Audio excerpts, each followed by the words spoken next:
Hola, ¿qué tal amigos? ¿Cómo están? Muy buenas noches. Yo soy Esdras Chabot y esto es Dinero y Poder. La violencia en el país se está convirtiendo en un tema incómodo y difícil de resolver para el gobierno de la República. Cada día son más frecuentes actos violentos en todo el país, como el de hace un par de días perpetrado contra la familia Levarón entre la frontera de los estados de Sonora y Chihuahua, donde murieron al menos 9 de sus integrantes. El asunto es que ante la incapacidad del Estado de responder a este clima de inseguridad, los integrantes de la delincuencia organizada actúan con toda impunidad, con la expectativa de que nunca serán castigados. Nos acompaña aquí en el estudio de Dinero y Poder Alejandro López, especialista en seguridad. Alejandro, buenas noches. Mauricio González, Ernesto Cervera, buenas noches. Buenas noches. A ver, Alejandro, esto tiene que ver, hablamos de un proceso de descomposición que no se inicia en esta administración, que es un proceso de descomposición que tiene que ver con los últimos años de la administración Peña Nieto. ¿Qué pasaba anteriormente? Se llevó a cabo toda una estrategia en la época de Calderón de combate, de enfrentamiento al crimen organizado, que también produjo una enorme cantidad de personas muertas. Se dice esto no resolvió el problema, hubo cierta tranquilidad en los primeros años del gobierno Peña Nieto, después se descompuso y se sigue descomponiendo más ante esta nueva estrategia de tratar de no enfrentar directamente en una respuesta, digamos, agresiva por parte del Estado a los delincuentes. Mira, Ezra, yo creo que hay una serie de problemas estructurales que se quedaron de manifiesto en estos casos y en otros recientes, ¿no? El primero y fundamental es el desastre que es la Procuración de Justicia y los niveles de impunidad que son casi generalizados, ¿no? Para el caso específico del homicidio, según un reporte de la organización Impunidad Cero, solo 1 de cada 8 homicidas recibe una sentencia condenatoria, ¿no? En cualquier momento. Entonces, es prácticamente, tienes que tener muy mala suerte para que te agarren, aún en un caso gravísimo, ¿no? Segundo, no hay prioridades en la persecución penal y eso ha sido una constante, ¿no? A través de los años. Es decir, da igual si matan a una persona que a 9, da igual si matan a un bebé que a un pistolero en un enfrentamiento, da igual. No se establecen una serie de prioridades, entonces los recursos que de por sí ya son escasos, pues quedan rebasados rápidamente.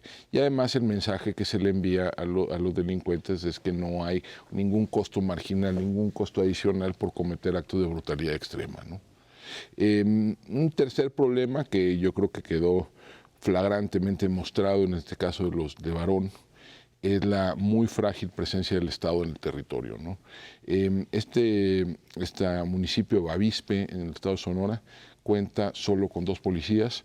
Los 2 municipios vecinos tienen 7 policías adicionales. Entonces, digamos, es un territorio de 4.800 kilómetros cuadrados, es decir, 3 veces la Ciudad de México, donde solo hay 9 policías.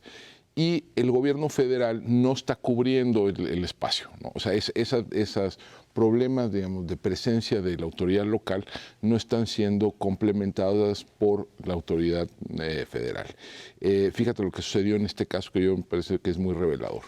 La base militar más cercana al lugar de los hechos se encontraba a 158 kilómetros en el pueblo de Agua Prieta, en la frontera, y había que recorrer casi 4 horas por tierra para llegar al lugar de los hechos. Entonces, el Estado no está presente en buena parte de este espacio, ¿no? A ver, pero sería imposible con la extensión del territorio nacional tener un ejército o una policía para cubrir ese tipo de espacios. Estoy de acuerdo, pero justamente esa debería ser, digamos, la misión de un cuerpo intermedio como la Guardia Nacional, ¿no? Entonces, otros cuerpos intermedios, digamos, de ese molde, la Gendarmería francesa, la Guardia Civil española, los carabineros italianos, tienen como misión fundamental el control del territorio y por lo tanto se les tiende a desplegar fundamentalmente en zonas rurales y pequeñas poblaciones. Este no es el caso en México, o al menos no es el caso inicialmente con la Guardia Nacional. Darte un par de datos.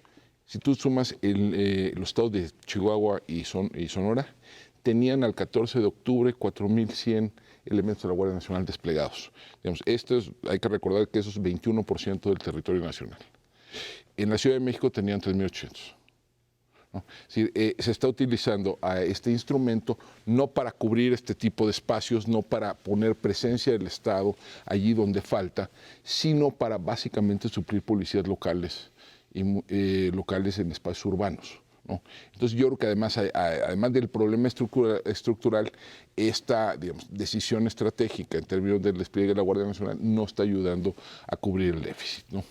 Alejandro, a raíz de los muy lamentables hechos de la familia Levarón recientemente, estamos viendo una escalada de violencia, pero yo creo que poco como lo que vimos en esta situación.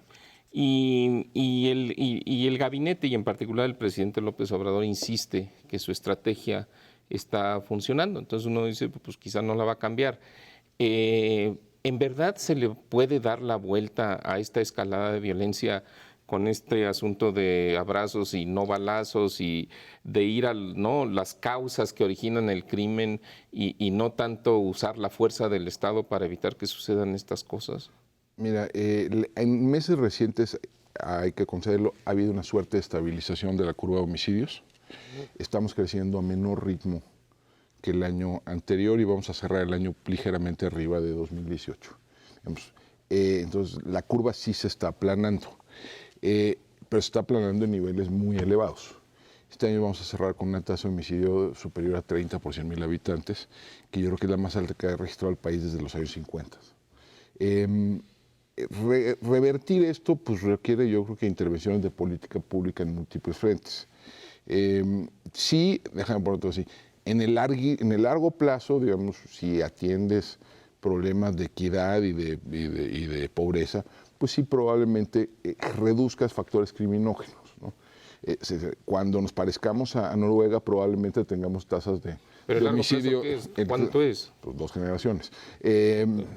Es decir, cuando nos parezcamos a Noruega, probablemente tengamos la tasa de homicidio de Noruega. Pero eso no resuelve nada en plazos políticamente relevantes. Y además, lo que tiende a funcionar en términos de intervenciones sociales para reducir la incidencia delictiva, particularmente en el corto plazo, no son programas sociales de corte general, como son los que impulsa el gobierno de la República, sino programas focalizados a segmentos de población muy específicos, sobre todo aquellos que ya están en conflicto con la ley. Por ejemplo, programas de reinserción de reos, ¿no? Por ejemplo, programas de atención a usuarios dependientes de drogas. Por ejemplo, programas de intervención de pandillas, ¿no? O sea, ese es el tipo de intervenciones muy, muy específicas, muy focalizadas, que tienden a dar resultados. ¿Por qué? Porque hay que recordar un hecho que es fundamental. La inmensa mayoría de los pobres, los desempleados, los marginados, no cometen delitos, y mucho menos delitos violentos. Alguna vez hicimos una estimación en GEA de cuántas personas podrían en cualquier momento estar involucrados en actividades delictivas. Llegamos a una estimación de que más o menos 80% de la actividad delictiva es cometida en cualquier momento dado por 120,000 personas, ¿no? Entonces es allí donde tendrías que estar apuntando el foco y no a programas de corte general. Ahora, eso por sí solo, de cualquier manera, eso por sí solo, si no viene acompañado de un fortalecimiento de las instituciones de seguridad y justicia, de los procesos de investigación criminal, de las capacidades de la Procuración de Justicia, del fortalecimiento de las policías en lo local, pues no va a servir. Alejandro, en el corazón de la Guardia Nacional, aunque en el papel pues, se dice que es una institución civil, está el Ejército.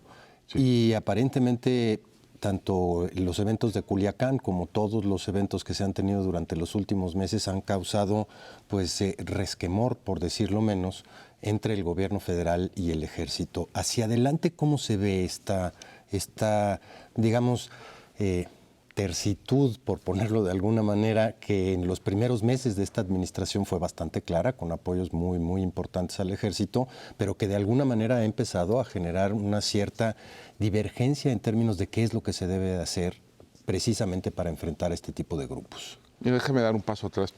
Yo creo que, digamos, si hay una suerte de afinidad electiva o había entre el presidente López Obrador y el Ejército, ¿no? El Ejército tiene una visión nacionalista, ¿no? de la situación, se percibe a sí mismo como pueblo en armas, se percibe a sí mismo como un instrumento de movilidad social, que lo es, en buena medida. Entonces, eso yo creo que encaja bien con la cosmovisión del presidente López Obrador. Entonces, esa es yo creo que una de las razones de esta cercanía que habíamos visto a principios del sexenio.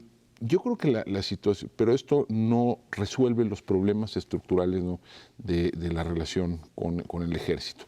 El tema de la Guardia Nacional yo creo que es bien revelador. A ver, la Guardia Nacional originalmente en la propuesta que manda el Ejecutivo iba a estar ubicada administrativamente en la Secretaría de la Defensa Nacional. Eso genera todo tipo de resistencias en grupos de sociedad civil, en la comunidad de derechos humanos, en organismos multilaterales, etcétera. Entonces dan un paso atrás, mueven, deciden que esto supuestamente va a tener mando civil y lo envían a la Secretaría de Seguridad y Protección Ciudadana. Sin embargo, digamos, esto nunca abandonaron del todo el proyecto original. Si tú te vas, donde yo creo que está digamos, la pistola humeante de esto, es en el proyecto de presupuesto 2020. Porque allí encuentras que el presupuesto que le están dando a la Guardia Nacional son 3.800 millones de pesos. Nada. Eso no empieza a cubrir las necesidades. Y de ese total, 2.800 millones son para servicios personales. Y de ese total de servicios personales, 1.600 millones son para remuneraciones especiales y adicionales y el resto para seguridad social. Y dices, bueno, pues ¿dónde están las remuneraciones de carácter permanente, ¿no? ¿Cómo les van a pagar el sueldo? Bueno, lo que están así, lo que es la realidad es que se quedan las plazas en Sedena, en la defensa o en Marina, y los envían a la Guardia Nacional por la vía de oficios de comisión, ¿no? Pero, digamos, dándole un poco la vuelta a la ley que señala que tiene que haber una separación funcional, ¿no?, de los miembros de la Guardia Nacional con respecto a la Fuerza Armada Permanente. Esto, digamos, resuelve un problema administrativo que es elegir entre Ejército y Guardia Nacional. Sí. ¿No? Pero sí genera pues, una serie de problemas que no son triviales y uno de los cuales se pusieron de manifiesto en el caso de Culiacán, que es que las líneas de responsabilidad están cruzadas, ¿no? Es decir, era supuestamente una operación de la Guardia Nacional. Si tú ves el video donde detienen a Ovidio Guzmán, son elementos, tienen uniforme de Policía Federal, es decir, son gente de la Guardia Nacional.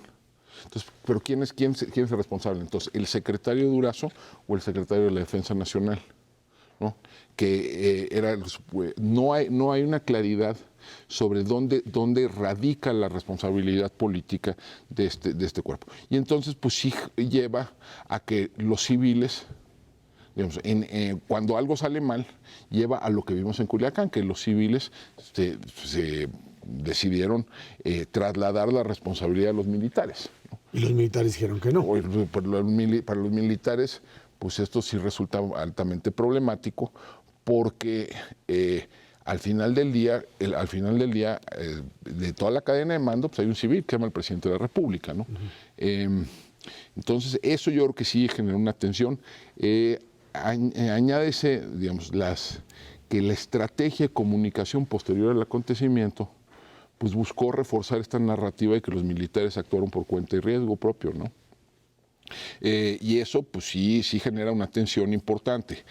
Hacia adelante, como yo creo que digamos, no va a haber lo que mencionó el presidente de la República en el fin de semana pasado sobre un posible golpe de Estado, yo creo que está fuera de cualquier escenario, digamos, verosímil, pero sí es posible que la relación entre civiles y militares sea tensa, sea conflictiva, se dificulten algunos procesos, particularmente de la construcción de la Guardia Nacional, que requiere la colaboración activísima, ¿no?, de los militares, ¿no? Entonces yo creo que sí, hacia adelante sí se ve compleja esa relación. Oye, Alejandro, brevemente, estos eventos de Sonora detonaron el ofrecimiento del presidente Trump de ayudar al gobierno mexicano y un editorial del Wall Street Journal diciendo que pues si no podemos con la seguridad aquí en México, a lo mejor se requiere una intervención militar. ¿Tú cómo sería algo? ¿Qué podría suceder? Pues mira, en términos de la Constitución mexicana, pues no se puede tener tropas extranjeras en territorio nacional haciendo labores, ¿no?, de seguridad. Entonces, yo no creo que se llegue a eso, pero yo creo que va a haber presión creciente sobre el gobierno para pues, que faciliten la colaboración en varios frentes con el gobierno de Estados Unidos. Yo creo que esto, por ejemplo, debilita la posición del gobierno de México para decirle no a la DEA la próxima vez que le pidan que capturen a un jefe del narcotráfico, ¿no? Sí dificulta la posición de México en diferentes frentes diplomáticos en una relación que es tremendamente compleja. Yo en la posición del gobierno, lo que yo creo que lo mejor que podría hacer es, digamos, aceptar parcialmente el ofrecimiento de Trump, es decir, sí, aceptamos la colaboración en un marco de corresponsabilidad, vamos relanzando la iniciativa Mérida, cambiémosles el nombre si quieren, vamos a replantear cuáles van a ser los términos de esta colaboración y vamos atendiendo los problemas que están de ambos lados de la frontera. Yo creo que esa sería la respuesta inteligente a este problema, ¿no? Alejandro López, muchísimas gracias por estar aquí con nosotros. Muchas gracias, Ra, muchas gracias. Vámonos a una pausa. Esto es Dinero y Poder.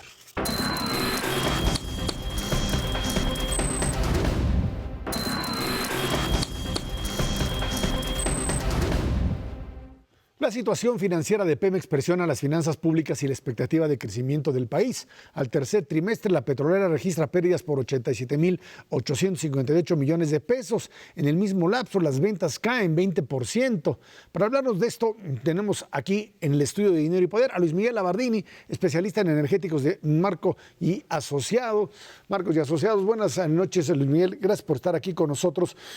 Esta situación que tiene la petrolera mexicana es derivada de un problema, pues básicamente estructural, un problema, digamos, de base, en función de lo que ha venido sucediendo en los últimos años, cargas fiscales, exceso de trabajadores.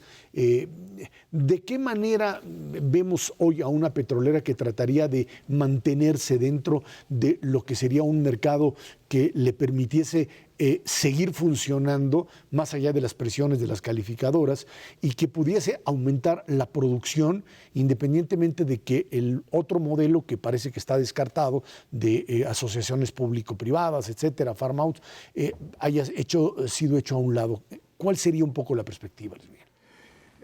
Gracias, Ezra. Tienes mucha razón. El problema es fundamentalmente estructural.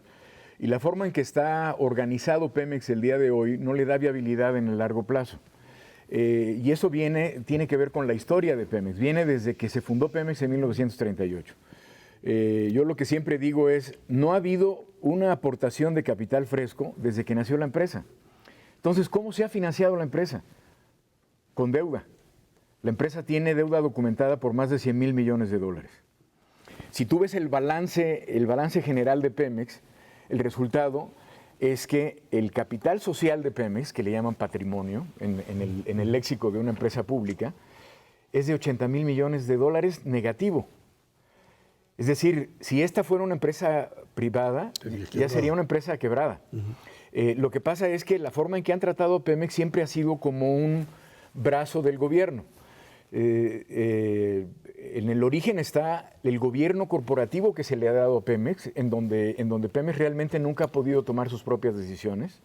Y los miembros del Consejo de Administración no trabajan en beneficio de Pemex en cuanto a sus accionistas, que seríamos todos los mexicanos, sino buscan optimizar los ingresos que provienen de Pemex en el corto plazo. Y eso es lo que ha venido pasando desde que nació Pemex. Es decir, ha habido una extracción de renta económica que va más allá de la renta económica. Se le han extraído las utilidades. Una empresa sana no solamente tiene retención de utilidades, sino tiene también aportación de capital fresco para el desarrollo de prospectos que Pemex sigue teniendo muy buenos prospectos. Es decir, a Pemex en la ronda cero se le otorgaron más del 90% de las reservas descubiertas, de las reservas 1P. Entonces, en ese sentido, digamos que por el lado de los recursos con los que cuenta Pemex para poder funcionar como una empresa, está muy bien. El problema es la estructura que se le da a Pemex y que se le ha seguido dando durante esta administración. Estarían básicamente tanto el asunto de la enorme cantidad, digamos, de trabajadores que no serían los adecuados o los suficientes en términos de productividad, digamos, por un lado, y por otro lado la carga fiscal. ¿Hasta ahí sería, digamos, lo que habría que recomponer en Pemex? Muchas cosas más. pero mencionando los dos casos de los que tú hablas. Por ejemplo, desde mi punto de vista, la parte de Pemex Exploración y Producción, que es la que otorga la mayor parte de los ingresos de la empresa y en términos de renta económica, es de donde viene la renta económica. La renta económica no se da no existe en refinación. La renta económica solamente se da a la hora de extraer el crudo. Siento que Pemex Exploración y Producción tiene muy poco personal y Pemex Refinación tiene demasiado personal. Y esto ha sido precisamente por los arreglos con el sindicato. El otro tema que tú mencionabas era... Era el de la fiscal. La carga fiscal. La carga fiscal. Bueno, esta administración está haciendo un esfuerzo muy grande. Yo creo que está haciendo un esfuerzo muy grande para demostrarle a las calificadoras que sí hay un compromiso por ayudar a Pemex. Y la carga, existe en este momento un planteamiento de igualar la carga fiscal de Pemex, de las asignaciones de Pemex, a los contratos que se tienen de producción compartida con los privados. Eso permitiría elevar la tasa interna de retorno de los proyectos de exploración y producción de 14% a 38% más o menos. Entonces, estaríamos hablando de que por lo menos el área de exploración y producción va a ser un área que genere un rendimiento aceptable para los inversionistas. Pero entonces, Luis Miguel, hay algunas cosas que yo no entiendo. Te plantearía dos preguntas, porque esto que mencionas del capital me parece fundamental. Unos números para ubicar a nuestro auditorio. En enero-septiembre de este año, Pemex tuvo pérdidas netas por casi 400 mil millones de pesos. Eso es 11 veces más de las pérdidas que tuvo en enero-septiembre del 2018. O sea, sí el deterioro. Tú dices, Pemex tiene un problema estructural, pero lo que pasa es que ese problema estructural en parte se refleja en una situación financiera que se deteriora mucho. Y este punto, dos cuestiones. Uno, lo de las utilidades de la refinación y otro, el del capital. Tú dices, el margen o la posibilidad de obtener utilidades por parte de Pemex en las actividades de refinación es muy limitada, es muy difícil. Entonces uno se pregunta, ¿y entonces para qué le está metiendo el gobierno 8 mil millones de dólares a una refinería? ¿No? Que además no van a ser 8 mil, probablemente van a ser más en el caso de Dos Bocas. Y segundo, en el tema del capital, pues efectivamente, si Pemex necesita capital, pues yo ahí te diría, pues no hay más que de dos sopas, o que el gobierno se lo aporte, y el problema es que el gobierno no tiene recursos, ya hizo un esfuerzo ahora recientemente, pero pues no tiene para más. Y segundo, ¿sería viable pensar que se pudiera Pemex cotizar en la bolsa y levantar capital en las bolsas internacionales de valores? Hace un par de semanas, Aramco, la empresa árabe, hizo exactamente eso. Anunció su Exactamente. Y mira que los jeques inicial. árabes no son precisamente participativos de sus negocios al resto del mercado. Así es. ¿Qué piensas de esas dos cosas, de refinación, de la refinería y las posibilidades de que Pemex obtenga capital por otras vías? A nivel que no sea el mundial, gobierno? mira, a nivel mundial, la refinación es un negocio de márgenes muy reducidos y muy volátiles. Es decir, son muy pocas las empresas en el mundo que realmente manejan con maestría el negocio de la refinación. Es un negocio muy complicado que no se le ha dado a Pemex a lo largo de su historia. En el mejor de los casos, la tasa interna de retorno en refinación es del 8%. En cambio, en exploración y producción, las tasas de retorno pueden ser muy buenas, incluso después del pago de las regalías. Es decir, aquí no estamos diciendo que Pemex va a dejar de transferir la renta económica al Estado porque esa renta le corresponde legítimamente al Estado. Es decir, aquí estamos hablando de que para poder aportar esa renta económica, Pemex tiene que tener viabilidad económica en el largo plazo. Y esa viabilidad se da solamente en la parte de exploración y producción.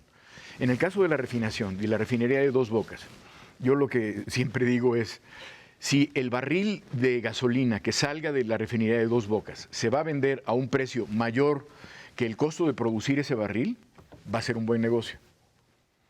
Pero si el precio al que se vende ese barril es menor a lo que cuesta, incluyendo todos los gastos preoperativos y de construcción, de inversión de la refinería, Claro. entonces no va a ser un buen negocio. México tiene una vocación de exploración y producción y yo diría que no tiene una vocación de refinación. En ese sentido, la única forma de maximizar el valor para los mexicanos es poniendo todavía un esfuerzo mayor en exploración y producción, porque ahí todavía tenemos muchos campos. El gobierno federal en este momento está empezando a desarrollar 20 campos recién descubiertos en los últimos años. Pasándome al otro tema del que tú hablas. Capital. Que están ligados, ¿no? Porque pues, para invertir necesitas capital. Necesitas capital. Entonces, ha habido en los últimos 20, 30 años, ha habido una discusión sobre si Pemex podría o debería de colocarse en la bolsa. Yo definitivamente pienso que, como lo hizo Petrobras en su momento, como lo hizo Ecopetrol en Colombia, y tenemos otros casos en el mundo, ahora particularmente el de Saudi Aramco, la inversión privada tiene un efecto benéfico en varios sentidos, no solamente en que hay aportación de capital fresco, que es lo que le hace falta a Pemex. Habría que tener un plan de saneamiento financiero para poder resolver el problema de los 80,000 millones de dólares de capital social negativo. Pero no solamente se aporta capital fresco, sino se aporta conocimiento, tecnología y se aporta gobierno corporativo. Porque si tú tienes a inversionistas privados sentados en el Consejo de Administración, tienes otras cabezas que piensan de una manera diferente y que pueden mejorar el proceso de toma de decisiones de Pemex. El problema con Pemex es que aunque en muchos documentos oficiales se dice que lo que se busca es optimizar el valor de Pemex como empresa en el largo plazo, realmente en la práctica Pemex está tratando de satisfacer las necesidades del gobierno federal, que no necesariamente son las necesidades de Pemex. Es decir, Pemex tiene que ser, para que pueda tener viabilidad en largo plazo, tiene que ser reconocido y aceptado como una entidad económica autónoma, que tiene su propia racionalidad económica y cuyos beneficios tienen que maximizarse en largo plazo, siempre y cuando haga su aportación de renta económica al Estado. Luis Miguel, pasando de lo deseable a lo posible, uno de los elementos esenciales de lo que viene hacia adelante es cuánto puedes producir. Aparentemente se tocó fondo en 1.65 millones de barriles diarios y luego ya empezamos a generar algo un poquito más cerquita del 1.7 millones. Sí. Pero el pronóstico para el 2020 es llegar a 1.9 millones. Sí. Y eso pues, es crucial no solamente para Pemex, sino para el país en su conjunto. ¿Es viable tener una producción de esta naturaleza en un periodo, pues después desde que el 2013 hasta la fecha ha caído 9% en promedio por año la producción de petróleo? ¿Se puede revertir? Pues mira, el reto para Pemex Exploración y Producción, yo tengo un gran respeto por los ingenieros de Pemex Exploración y Producción que tienen puesta la camiseta y están innovando, están tratando de innovar técnicamente lo más rápido posible. Es decir, hay muchas cosas que tradicionalmente en Pemex se hacían porque se llevaban haciendo durante 40, 50 años, ¿no? En este momento, Pemex Exploración y Producción está innovando y está tratando, primero, de ser más eficiente en el tiempo que toma perforar un pozo, en llegar a la formación a donde se pretende llegar, y en ese sentido las ingenierías son muy importantes. Es decir, yo creo que por esfuerzo no vamos a parar, pero el reto es gigantesco. El reto es gigantesco. Ahora, si le agregas la producción incremental que se va a dar con los privados, es probable que sí se pueda llegar a este 1.900.000, porque los privados va a haber un momento en que van a empezar a producir cada vez más. 100,000 barriles, 200,000 barriles, hasta 300,000 barriles más o menos para 2023, 2024 más o menos. Entonces, digamos, el reto es muy difícil. Yo diría que es un reto histórico para esta generación de ingenieros y de contratistas también, porque los contratistas trabajan de la mano con Pemex para poder aumentar la producción. Y déjame irte un poquito, específicamente cuando hablas de productividad, mucho tiene que ver con tecnología. La vas, la instrumentas, pones aparatos muy sofisticados de telemetría para poderlos manejar desde cualquier parte del mundo y cuando empiezan a operar, se los robaron. La inseguridad está siendo un factor brutal para que Pemex pueda rendir. O sea, olvídate del huachicol y del perforamiento de ductos. Sacarlo ya específicamente, mucho más en tierra, pero ahora ya se están dando casos en aguas someras de barcos piratas que se están empezando a robar literalmente esos equipos tan sofisticados para ser productivo. Así es, así es. En este momento, precisamente, digamos, durante este año, Pemex está haciendo una transformación tecnológica que yo no había visto en muchos años. Ahora, tiene que ver con el gobierno corporativo. ¿Por qué? Porque el proceso de toma de decisiones no tiene que ver con perforar un pozo o producir. Tiene que ver con que la producción sea rentable. ¿Y cómo la hace rentable? Haciendo que el costo del pozo sea menor y que la productividad del pozo sea lo mayor posible, ¿no? Esto es algo que de alguna forma no se había transminado hasta los trabajadores que están en la plataforma perforando el pozo, ¿no? Cuando el trabajador entiende que la tecnología le sirve por poner un ejemplo, tradicionalmente en Pemex se hacen muchas operaciones en la perforación de un pozo que no son necesarias, ¿no? Si tú reduces ese número de operaciones, entonces vas a tener un pozo menos costoso, pero además más eficiente, porque vas a poder identificar la formación y llegar a la formación de una manera que permita que la utilidad por pozo, que debe medirse por pozo, por campo, por región, esa utilidad se optimice para Petróleos Mexicanos. También hay un beneficio en la renta económica para el Estado, pero Petróleos Mexicanos va a obtener una mayor rentabilidad. Pero eso los mismos trabajadores lo tienen que comprender. Y la impresión que yo tengo es que está habiendo un énfasis en la tecnología durante este año en particular. Miguel Lamardini, especialista en energía de la empresa, pues sí, como tal, Marcos y Asociados, te agradezco enormemente que hayas estado aquí con nosotros. Gracias a ustedes. Gracias. Dámonos una pausa. Esto es Dinero y Poder.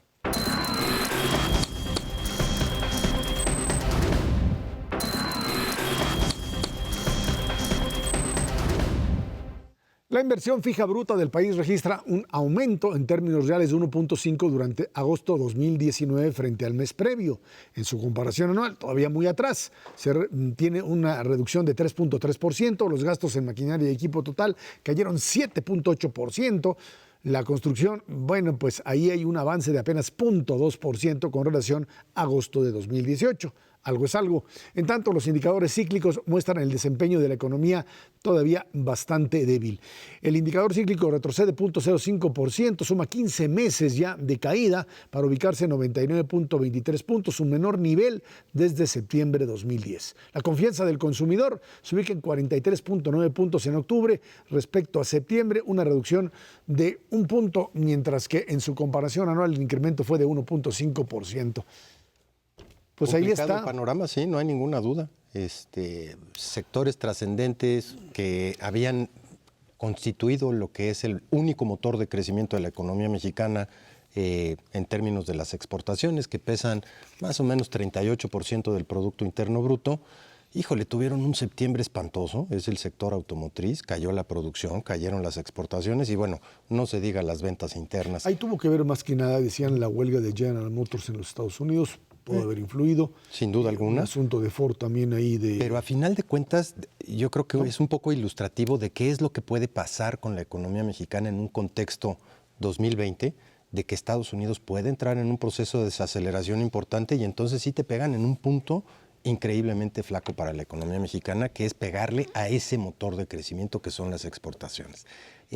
Sin duda alguna estamos vulnerables, sabemos desde hace muchísimos años, esto no es específico, la codependencia que existe entre la manufactura mexicana y la manufactura estadounidense, pero muy especialmente qué le pasa al consumidor norteamericano, porque no nada más la vinculación está por el lado de las exportaciones. Si el consumidor norteamericano decide viajar menos, nos pega en turismo. Si la construcción de Estados Unidos se para, contratan a menos mexicanos y se paran las remesas. Evidentemente está la vinculación por la parte de las manufacturas, pero en general estamos tan interconectados con la economía estadounidense que si ellos estornudan, verdaderamente a nosotros nos da pulmonía. Eso encima de lo que ya ha venido pasando durante los últimos 11 meses, que es una desaceleración brutal del consumo privado. Veníamos creciendo hasta el 2017 a tasas cercanas al 5% a tasa anual en este consumo privado, que representa más del 60% del Producto Interno Bruto. Luego en el 2018 se frena el consumo privado y crece a tasa ligeramente por arriba del 2%, pero ahorita está creciendo a tasas muy cercanas a 0.4, 0.3%. Decía Mauricio que, decían en los últimos análisis que se hacen sobre crecimiento para este año, Banamex, etcétera, pues ya está en el rango de 0.2, en el más optimista. Para el más optimista, 0.2. En el pesimista, en el promedio están en 0.2 los analistas, que está bien, pues es un promedio, pero ya está, digamos, extendiéndose la visión. Hay por lo menos 3 instituciones financieras serias con buenos analistas que estiman que este año la economía mexicana podrá disminuir 0.1%. Ahora, la diferencia entre 0.1 negativo y 0.2 positivo, cero. La economía está estancada, efectivamente, por lo que dice Ernesto. Yo creo que aquí el punto es cómo puede reanimarse. Y ahí eso es un poco complicado. Yo creo que no hay muchas oportunidades. Normalmente los países cuando se estancan económicamente, porque todos se estancan, México se ha estancado muchas veces en las últimas décadas, pues lo que sucede es que el gobierno ayuda gastando más o impulsa a los bancos a que den más crédito, o el propio Banco de México, cosa que no es recomendable, pero también lo ha hecho en el pasado, le da crédito al gobierno para que éste gaste más, o le bajan los impuestos, o atraen a la inversión privada quitando barreras o obstáculos, tramitología, etcétera. Bajar tasas de interés. Y bajan las tasas de interés. Pero no en esta ocasión, México, pero bueno. No le pega mucho. En esta ocasión no le pega mucho, porque la verdad de las cosas es que el crédito sí se usa en México, pero se usa bastante menos que en otros países, entonces no tiene ese efecto así de tanto impulso. Y por otro lado, lo que yo te diría, el gobierno está muy limitado. No tiene dinero para gastar extra, no han subido los impuestos, efectivamente, como dijo el presidente López Obrador, bueno, pues entonces no hay más ingresos para que el gobierno gaste más, y no se quieren endeudar porque las calificadoras tienen puesto el ojo ahí, porque piensan que si se endeudan ahorita un poquito, cosa que sería justificable, pues después se van a endeudar mucho si esta situación sigue prevaleciendo en las finanzas públicas. Entonces, ahora se habla de un programa del que yo creo que vamos a escuchar noticias pronto, de inversión de la mano, el gobierno con la iniciativa privada. Yo creo que eso es bueno, es un esfuerzo de concertación. Y se habla de una cantidad de proyectos, 1.600 proyectos de infraestructura, que sin duda deben de existir. No conocemos todavía los detalles. Creo que va a servir para hacer un gran anuncio, pero yo creo que el problema es de esos cuántos se pueden materializar. Y ahí va a haber 3 categorías de proyectos. Los proyectos que se financian con recursos del sector privado, los proyectos en donde el sector privado se pueda asociar con el gobierno, y los proyectos en donde el gobierno diga yo aquí voy solito. Ir muy rápidamente. En donde el sector privado se decida que tiene dinero para financiar los proyectos, lo que te va a pedir es garantías, o sea, reglas y contraprestaciones, pues para meter su dinero, porque si no, no lo van a arriesgar. Y yo no digo que eso, bueno, y esa discusión se va a llevar tiempo. Y los proyectos donde se asocia el gobierno con la iniciativa privada, misma historia, o sea, ¿en qué términos se da la asociación? Lo estábamos viendo con Pemex, es muy difícil asociarse entre gobiernos o empresas públicas y empresas privadas. Entonces, y bueno, y en los proyectos públicos, pues el gobierno no tiene dinero. Entonces, yo creo que eso va a ser un muy buen anuncio, puede dar algo de confianza, pero de eso a que se materialice en dinero, en la economía, en los próximos meses, creo que se va a ser bastante más limitado. Entonces, la economía, pues la verdad, no se le ven 2021 visos de crecer demasiado. 2021, claramente. Si no te cae una recesión de los Estados Unidos. Bueno, Ahí está, pero bueno, digamos que esto podría todavía atenuarse. Inflación en 3% te da la posibilidad de que la semana que entra el Banco de México baje. Algunos dicen que hasta 50 puntos base. 25 sería un poco la lógica, en esta idea más o menos de tratar de impulsar un poco la economía mexicana para fin de año, también haciendo uso pues, de algo que el gobierno no pudo hacer, que es el gasto público. Hay todavía segmentos importantes de la administración pública que no terminan de gastar el presupuesto, que se les quedó ahí atorado y que creo que sería también fundamental para poder cerrar el año en condiciones quizá pues menos malas de lo que originalmente se planteó. Vámonos a una pausa y de regreso platicamos con usted sobre el señor Trump metido verdaderamente en un hoyo, el hoyo del impeachment, de lo que representa un juicio político y la posibilidad de que sea removido incluso antes de la elección de noviembre 2020. Esto es Dinero y Poder.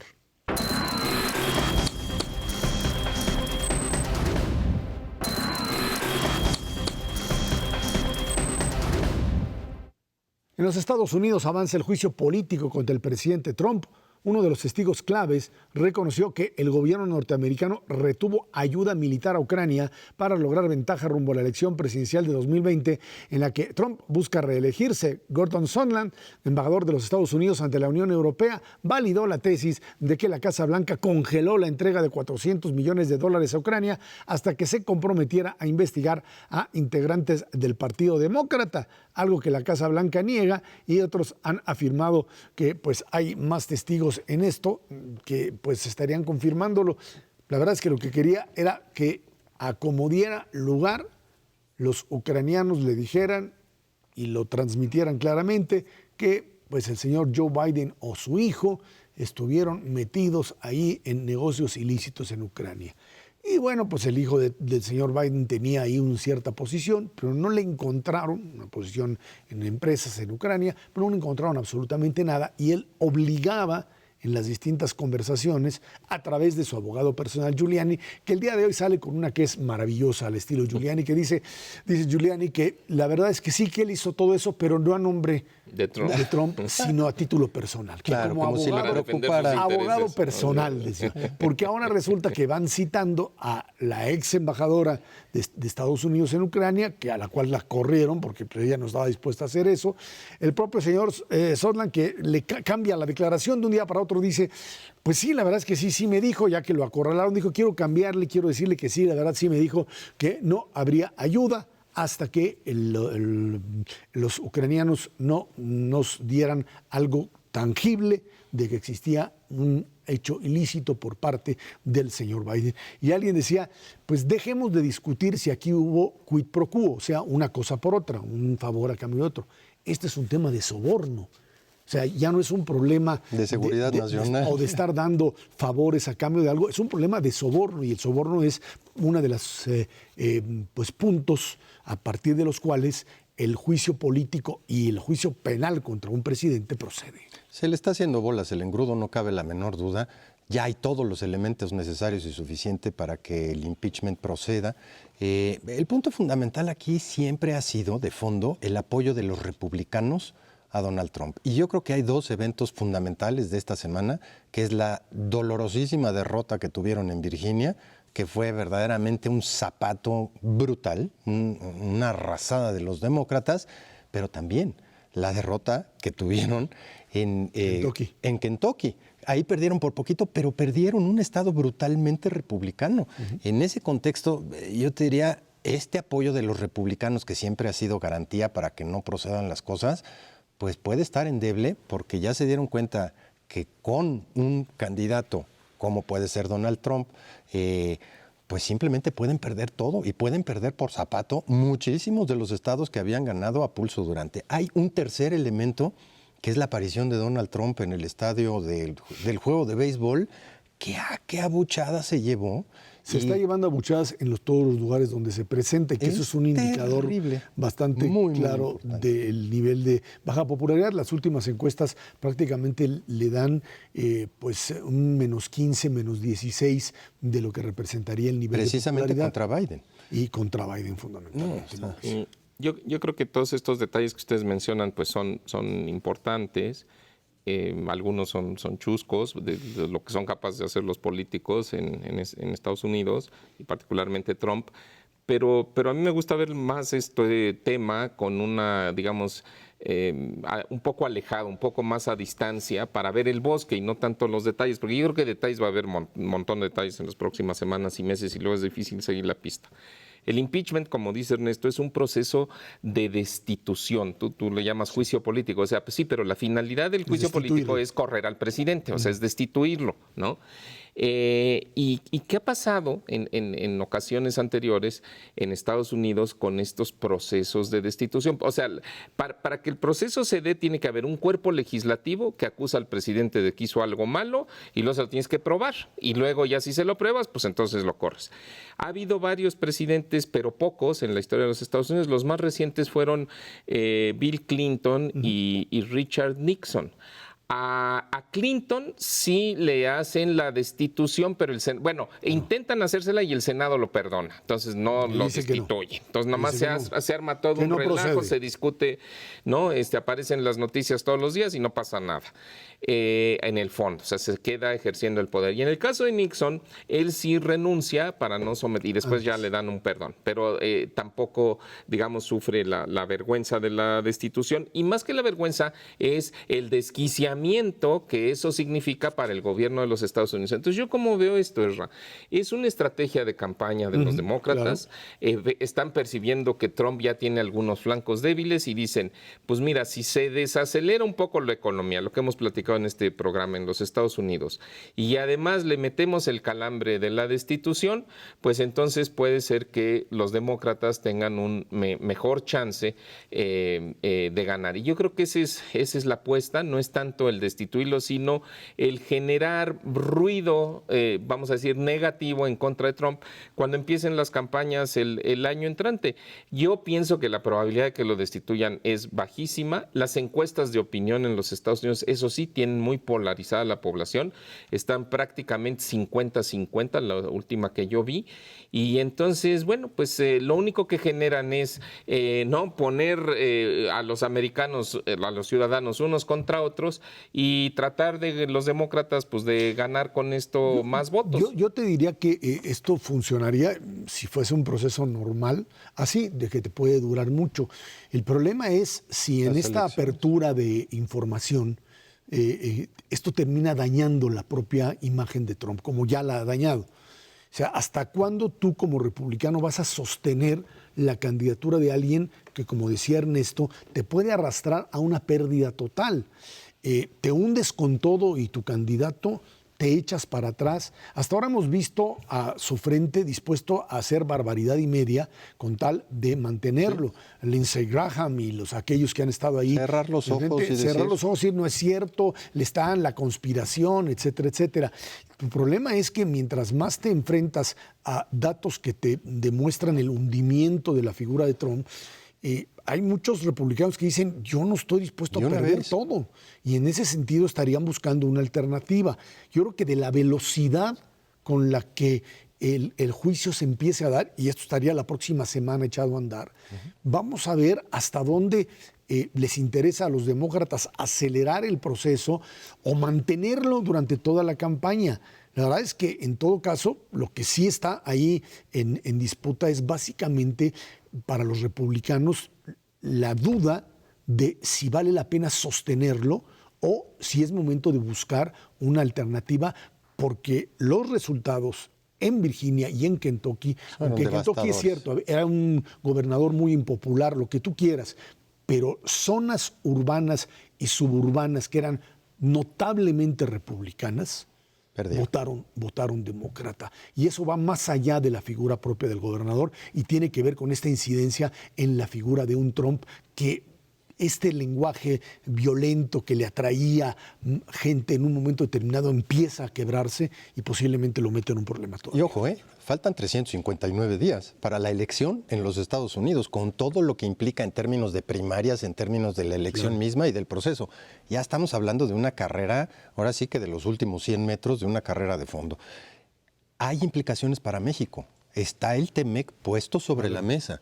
Y hay quien dice sí va el TEMEC porque y hay quien dice que no va el TEMEC porque hay que ver cuál es la posición de los demócratas para precisamente en esta lógica dejarlo para marzo del año que entra para seguir con este tipo de discusiones en lugar de decirle de una vez. No, pero en las campañas no, el TEMEC no quieren los demócratas que sea tema de discusión. Por eso. Además de que ellos tampoco lo favorecen. ¿no? Entonces, pues digo, la incertidumbre para México sigue presente permanentemente. Sí, si no se aprueba el TEMEC de aquí al 12 de diciembre, yo pienso que ya se fue hasta un año, o sea, hasta después de las elecciones, porque hacerlo tema de campaña, le puede salir el tiro por la culata a los republicanos porque Trump lo aprobó y a los demócratas también, porque si los exhibes como los grandes opositores, nada más recordemos que el TEMEC le representa a las empresas estadounidenses cerca de $50,000 millones de utilidades cada año. Entonces ningún demócrata se va a echar ese mucho nuestro ese problema. teleauditorio, si no hay TEMEC, está el Telecán. A menos